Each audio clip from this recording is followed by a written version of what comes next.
Hi everyone, welcome back. My name is Dr. Haynes and today I'm going to be lecturing on World War I. And the major themes for my lecture today are industrialization, devastation, and ultimately regret. So the major questions that I'm going to use to get at these three ideas, devastation, industrial warfare, and ultimately regret, are these. Question one, why was World War I so different, so much more devastating than earlier wars? And question number two, how did people deal with that tremendous devastation? I think that your readings for the day do a really good job at getting at this second question. So, we're going to start with question one, and then we'll get into question two. And I'm going to argue that, in short, industrialization made World War I wildly different from earlier wars. It made the conflict utterly devastating in terms of economics and politics. But it also devastated the environment. It was particularly devastating in terms of loss of human life, as I described last time. As a result, the people of Europe were consumed by regret. They gave up on one of the central tenets of liberalism, that way of thinking that had grown out of the Enlightenment. They began to think of one of these central tenets as a betrayal, or as Wilfred Owen called it, the great lie. Right? The notion that the power of the rational human mind could solve any problem, create perpetual progress, and ultimately perfect society. Instead of that incredibly optimistic, even utopian view of humanity, people began to take a very dim view. They no longer saw humanity as the solution. They saw humanity as the problem. Humanity was wicked, evil. Humans could not create a perfect society. World War I made the very idea absurd. Indeed, it looked more likely that humans would inevitably destroy the world. People moved from a basic optimism embedded in liberalism to a profound pessimism. Now, when we finished up last time, I said that on August 1st, 1914, Germany invaded Belgium on the way to Paris. And that triggered alliance systems that dragged all of the great powers of Europe into this great war. Each nation expected a quick and decisive victory using its massive industrialized military. The nations of Europe, the people of Europe, were enthusiastic in 1914. And the British poet Rupert Brooke sort of really captured this enthusiastic spirit of 1914 when he wrote, "God be thanked who has matched us with his hour." He's excited. He believes that the war will purify the souls of Englishmen. A few will die a glorious, gallant death, but they will only serve to sanctify an ultimate victory. But the war ground on and on and on from 1914 to 1918. and Europeans' attitudes changed from that poetic enthusiasm embodied by Rupert Brooke to regret. You can really get a sense of that in one of your readings for the day. Wilfred, that should be Owen, misspelled there. Wilfred Owen's Dulce et Decorum Est, this poem that you read for the day. Wilfred Owen dropped out of Oxford to serve in the British military. He was wounded, recovered, went back to fighting, and was ultimately and tragically killed in 1918, just a week before the war ended. He called this whole concept a lie, an obscenity. In the poem, he describes slogging through ankle-deep filth in a trench. He describes a constant, nerve-shattering artillery barrage and a phosgene gas attack. That's spelled Phosgene, phosgene gas. He writes, let me get the poem out here. He writes that he's watching this phosgene gas attack through the misty panes and thick green light as under a green sea. I saw him drowning. He's looking through the green glass lenses of a gas mask. He watches as his friend slowly chokes to death on the gas. Phosgene gas liquefies the lungs so that you literally drown in your own fluids. It's an excruciating death. It can take hours, and there is no cure, no treatment. So, some soldiers began killing their own comrades if they got gassed to save them from an hours-long, suffering, degrading death. There's nothing gallant or glorious about any of that.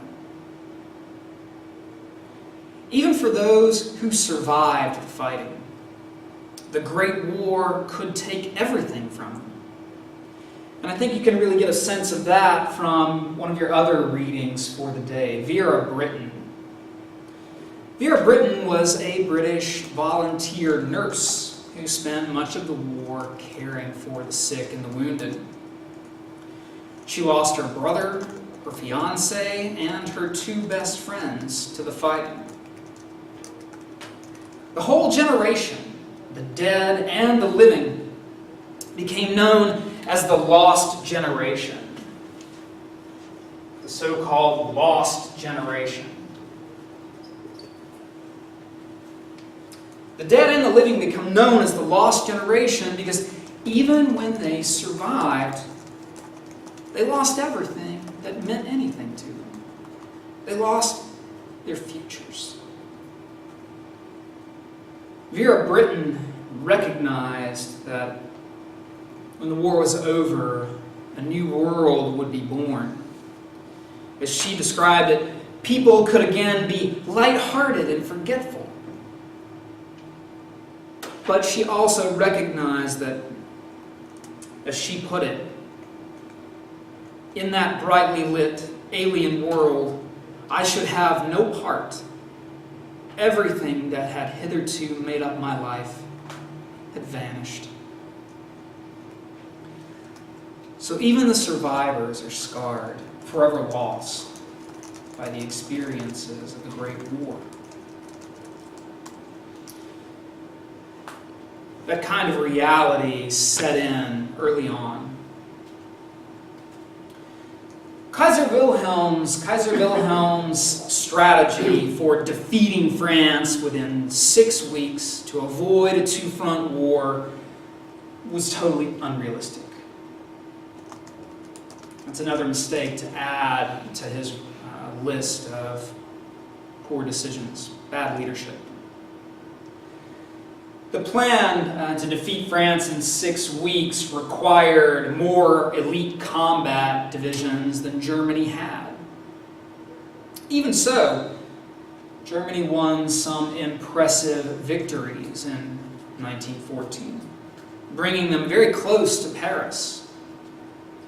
But French forces managed to outflank them and force Germans to retreat. And you can get a sense of this in your MindTap map activity for the day. In any case, by September 1914, the enemies were deadlocked. Stalemate on the Western Front became one of the key character-defining features of the war. Huge losses of life also define the early months of the war. You don't necessarily need the numbers in your notes, but I want to give you a sense of the scale of loss of life on the Western Front and the Eastern Front. So, on the Western Front in France, by the end of October 1914, France alone had lost 306,000 men. It's roughly 3% of the entire eligible population. On the Eastern Front, tragic as those losses in France were, on the Eastern Front, losses were much, much, much larger. Russian forces lost 1.5 million men. Austrians lost almost 1.3 million men. Just devastating numbers that are hard to even wrap your head around. But strategically, that mattered dramatically. By early 1915, Germany had to divert some of its forces from the Western Front to the Eastern Front to shore up Austria-Hungary. That strategic decision meant that they had to take up defensive positions on the Western Front. And that only reinforced the stalemate. Add to that a series of industrial factors, and they produce another of the key character-defining features of World War I, trench warfare. So we're going to talk specifically about three key industrial factors, one by one. Machine guns, new artillery, and barbed wire. We'll spend the next few minutes on that. Each of these things contributes to trench warfare, to the stalemate. So, first, machine guns. Using late 19th century breech-loading rifles, a well-trained infantryman could fire up to 15 rounds per minute. Using a Vickers machine gun, soldiers could fire 600 rounds per minute. 15 rounds per minute versus 600 rounds per minute. So obviously machine guns are overwhelmingly deadly weapons compared with older firearms. However, they have a key flaw. They're hard to move. So they need to stay put. This makes them excellent defensive weapons, but not as good for offense. An infantry charge into a position defended with machine guns was suicidal. One Vickers machine gun could sweep an entire field. Germans began calling it the Storm of Steel.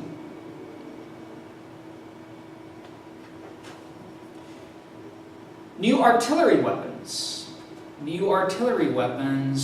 also defined World War I, making it more deadly than earlier wars, more devastating to the environment, and reinforcing this grinding stalemate of trench warfare and unending, degrading death. Heavy howitzers like the one pictured here, could fire 13 rounds per minute with a range of up to 23 miles. The shells, you can see them a little bit back here in the background. These shells would leave a crater the size of this classroom. There were lots of other kinds of artillery, bigger ones that would, fire these much larger shells, and smaller, more maneuverable artillery pieces. Overall, thousands of artillery pieces and millions of shells were fired during World War I. But these kinds of weapons too, were often better for defense than offense. Think about it. You've got a range of 23 miles. How do you target something that far away? Today, we would use manned or unmanned aircraft. We would use radios. We would even use satellite technology. But during World War I, radio was still in its infancy. Military aircraft too. So artillery had trouble targeting positions very far away. So they're not necessarily great offensive weapons. But smaller, more maneuverable artillery pieces, like these British 18-pounders, were great defensive weapons. As with machine guns, you could use these small artillery pieces to mow down infantry with a variety of different kinds of shells. High explosive, shrapnel, poison gas, incendiary. But even these small pieces, like the British 18-pounder, could be very hard to move in the devastated World War I environment. So, in this picture, you can see the sort of denuded landscape in the background, churned up by constant artillery barrage into one giant mud pit.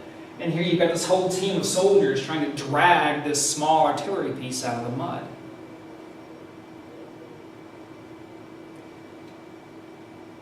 So even artillery pieces contribute to making World War I a mostly defensive war. Right? The advantage is always on the defensive side. Barbed wire also contributes. And 1 million miles of barbed wire was manufactured and used during World War I. Barbed wire strewn across the no man's land between trench lines slowed infantry charges to a crawl. So, big picture. These key technologies, machine guns, new artillery pieces, and barbed wire, mean that defensive positions always have the advantage. Infantry charges are suicidal. So the best thing you can do is take up a defensive position. Dig in for years of trench warfare. Germans, by the end of 1914, Germans dug a serpentine system of trenches that stretched all the way across France. French armies could no longer flank German armies. So, the French dug trenches of their own. Now, commanders on both sides are slow to learn the lessons of trench warfare. They send infantry charging over the top of trench parapets, like this guy's about to do. They send these charges over the top into the no man's land between lines, in the vain hope of some breakthrough. Infantrymen inevitably become tangled in a forest of barbed wire and are mowed down by machine guns and artillery pieces. So what do?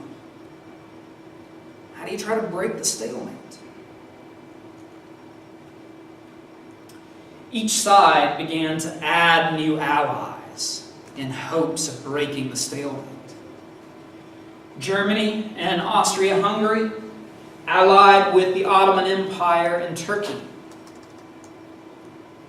Then Bulgaria joined the German alliance. Britain, France, and Russia recruited Japan into their alliance. And then Italy. By early 1916,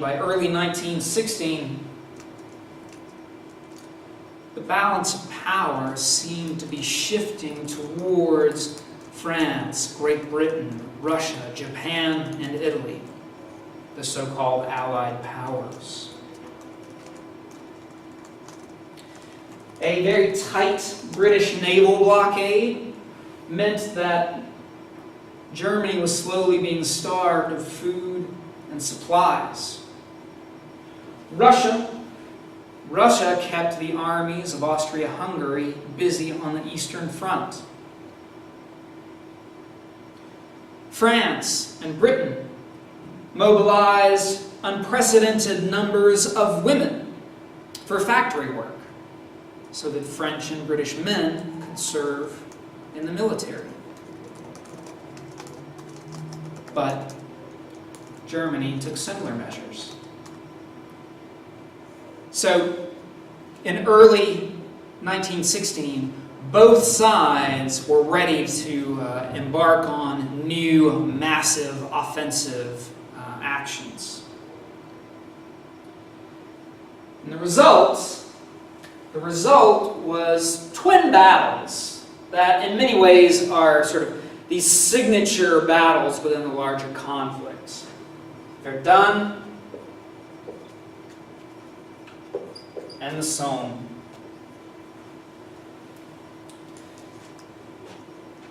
These battles both took place in 1916, roughly the same time, or at least overlapping. They take place about 100 miles apart on the Western Front. And at times, the artillery barrage is so thick that men from one battle can hear artillery from the other one. Verdun and the Somme. I'll spend a couple of minutes on these and try to explain why I think they're so significant by relating them back to your readings for the day. So first, Verdun. In February 1916, German General Erich von Falkenhayn, it's Falkenhayn, Falkenhayn, German General Erich von Falkenhayn unleashed a massive artillery assault on Verdun, a fortified town in eastern France. So on the map in your book, it's right here. Falkenhayn's strategy at Verdun boiled war down to its most grim essentials. He infamously declared that he would bleed France white. That is, he would surround Verdun on three sides and pound it with artillery until he killed every soldier in France. He would bleed France white. Verdun, however, is a historic town with a great deal of symbolic value to the French. And so they refused to give it up. Casualties at Verdun were astronomical. In 10 months of warfare, 714,000 men died. Yet there was no significant change in the trench lines. 714,000. Some scholars say it's closer to 1 million. For what? The lines barely even moved.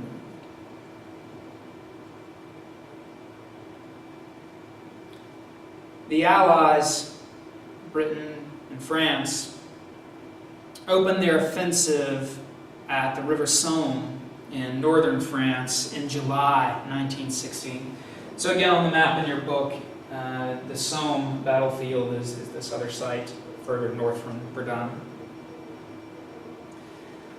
Now, at the Somme, the Allies also depend on this sort of quintessential World War I weapon, artillery. Right? At the Somme, it's a familiar story. The enemies slam away at each other with artillery. Infantry charges go over the top, and then they get tangled in barbed wire, where they're easy pickings for machine gun fire teams and artillery teams. The losses at the Somme were even greater. The British Army lost 20,000 men in the first 8 hours of fighting. The greatest single-day military loss ever in British history. 1.2 million. 1.2 million killed or wounded in 6 months of fighting at the Somme. And for all that, the Allied powers took about 5 miles of ground.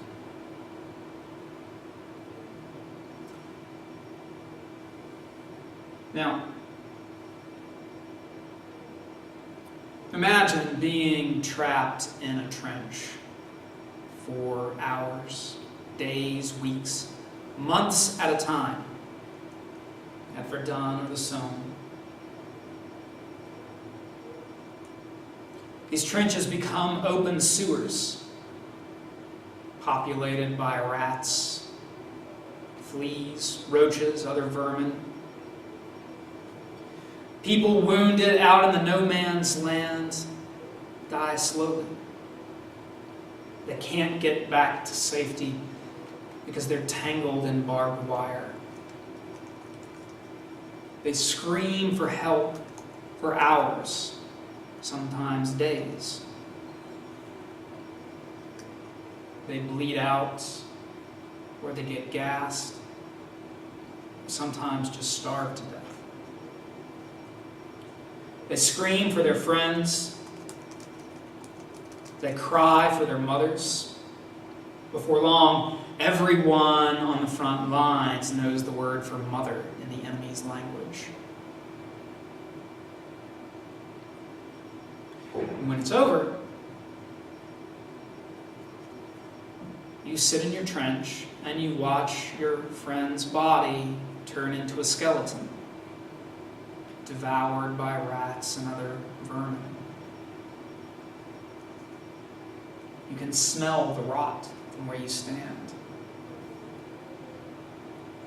That's why people like Wilfred Owen, felt bitterness, betrayal, and regret. That's why he called the Great War obscene. And that's why people like Vera Brittain understood the war would never be over for the lost generation. All the optimism, the near utopian optimism of pre-war liberalism, all that died in the trenches of the Western Front.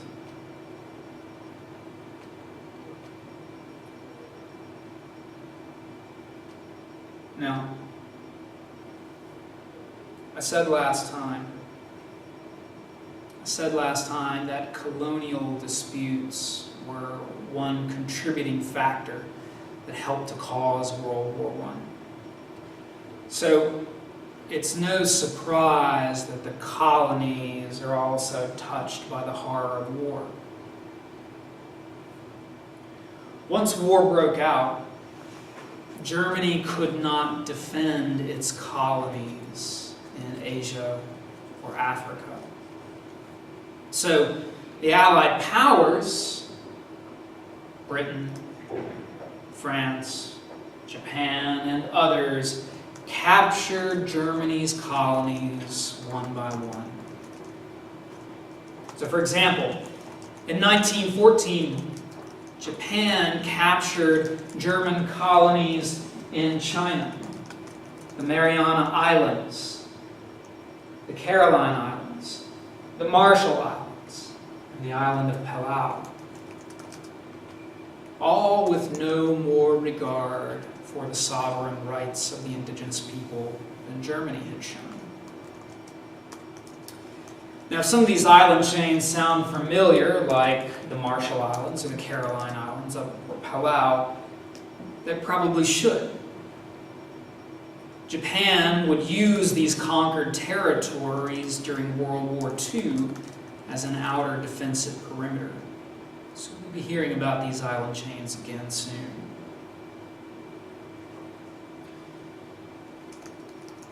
Britain and France also attacked German colonies in Africa. Those colonies were not all that valuable for extracting resources, but they did serve as staging areas and radio relay stations. German colonies in West Africa fell pretty quickly, but German East Africa, down here on the map, German East Africa fought a determined guerrilla war for the duration of the Great War, and they were never vanquished. But for indigenous East Africans, the result was meaningless devastation. As British and German forces fought each other in British East Africa, they burned indigenous peoples' villages, destroyed their crops, confiscated their food stores, and forcibly drafted more than 100,000 Africans as soldiers and manual laborers, that is, as slaves. So, for many Africans, the Great War destroyed everything they had. Now,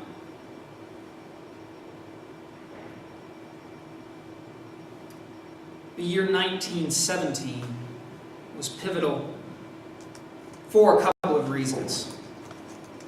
First, the United States joined the Allied powers of Britain, France, Russia, Japan, and Italy. And that strengthened the Allies long term. Second, a communist revolution in Russia actually took Russia out of the Great War. We'll spend the next few minutes expanding on those two ideas. The U.S. joins the war and Russia is out. Initially, Americans had wanted to stay out of the war too. U.S. President Woodrow Wilson won re-election in 1916 using the campaign slogan, "He kept us out of the war." But in early 1917, Germans ramped up submarine attacks because the British naval blockade was starving them. This increase in submarine or U-boat attacks convinced President Wilson to do what U.S. presidents used to do. Wilson went to Congress and asked for a declaration of war. And Congress complied. Congress declared war on April 6, 1917. Congress has the sole exclusive authority to commit the United States to war through a declaration of war. And so they did. Congress declared war. Now, obviously, it took a while to get U.S. troops recruited, mobilized, equipped, and deployed. So it's 1918 before U.S. troops appear in Europe in any significant numbers. But once there, they did have a pretty significant impact on morale, as you can really see in your reading today. Right? When Vera Brittain sees American troops, she's brought to tears. Now, Dr. Ross will explain the Russian Revolution next time. For now, just know that revolutionaries take Russia out of the Great War. Here's why that matters, or at least strategically. That frees up 500,000 battle-hardened German veterans. They can be redeployed from fighting Russia on the Eastern Front to fighting the other allies on the Western Front. Finally, Germany's two-front war is over. So in March 1918, using this fresh manpower from the Eastern Front, Germany began its so-called Great March Offensive. The Great March Offensive. And you can really get a sense of this too in your map activity for today in Mind Tap. German armies overran British forces and advanced to within 56 miles of Paris. But by this time, some 300,000 American troops had been deployed.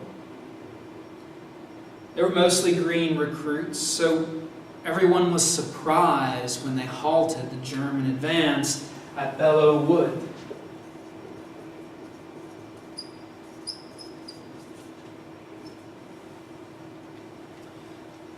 But they halted the German advance. And the Allies used this stutter step as a moment to launch a massive, unified counterattack with a new industrial weapon. The tank. The British had been experimenting with tanks for a couple of years at the Somme and at other places. But in 1918, they deployed more than 1,000 high-quality tanks. Germans had fallen behind. They only had 50 much lower quality tanks. They were losing the industrial race. British tanks could plow through the denuded landscape. They had no problem with the churned up mud pit that artillery had made of France. They could crush barbed wire barricades, climb over parapets, as you can see this tank is doing, cross over trenches and destroy them. By September 1918, Germans were in steady retreat. Military leaders counseled Kaiser Wilhelm II to seek armistice, that is, a truce. Germany's allies were already seeking their own armistice. First Bulgaria, then the Ottoman Turks. The Ottomans sought armistice in October 1918 after an Arab revolt supported by British forces. Ultimately, that resulted in British invasion of the Middle East and British capture of Baghdad, Mosul and its oil fields, Jerusalem, and a number of other key sites.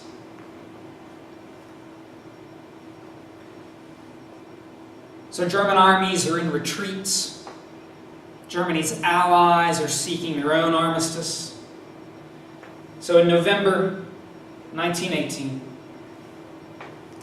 Kaiser Wilhelm II asked for armistice on the basis of President Woodrow Wilson's 14 points. Of course, you've read the 14 points document written by U.S. President Woodrow Wilson for today. So, think about the 14 points plan as a nice encapsulation of liberalism. Wilson and some others saw liberalism as the solution to the horror of World War I. The 14 points would lead to peace because people everywhere would now have their own states founded on liberal political principles. That is, each state would have a written constitution that allowed the people to have a say in government through elected representatives. All states would be equal. They would solve conflicts peacefully. They would engage in free trade in keeping with economic liberalism. And there would be a general association of nations that would resolve all disputes. And that general association, proposed in the 14 points, ultimately became the League of Nations. The League of Nations. However,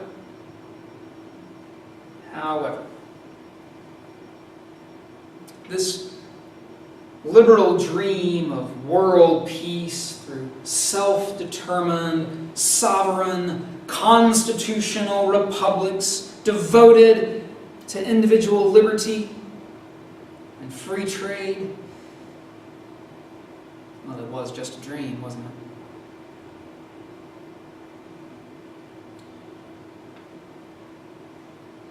The dream of liberalism, or I suppose the dream of a new liberalism, met with some fundamental challenges right off the bat. Kaiser Wilhelm II was forced to abdicate power in Germany. Germany and Austria got partitioned, carved up into a bunch of new states. Doesn't exactly sound like sovereign self-determination, self-governance. Indeed, Germans were appalled at the terms of peace. They were severe. Germany was also forced to evacuate all occupied territory. They had to abandon all German territory west of the Rhine River. They had to repudiate their separate peace treaty with Russia. They had to surrender all military ships and all other military equipment. And they had to pay massive reparations, that is, money, payments, cash, to compensate the Allies for war damages. The reparations, in particular, stood to cripple Germany's economy going forward. So to Germans,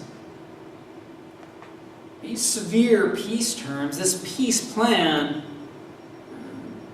looks a lot like a continuing act of war. For Germans, the armistice, the truce, became an outright surrender. At 11 a.m.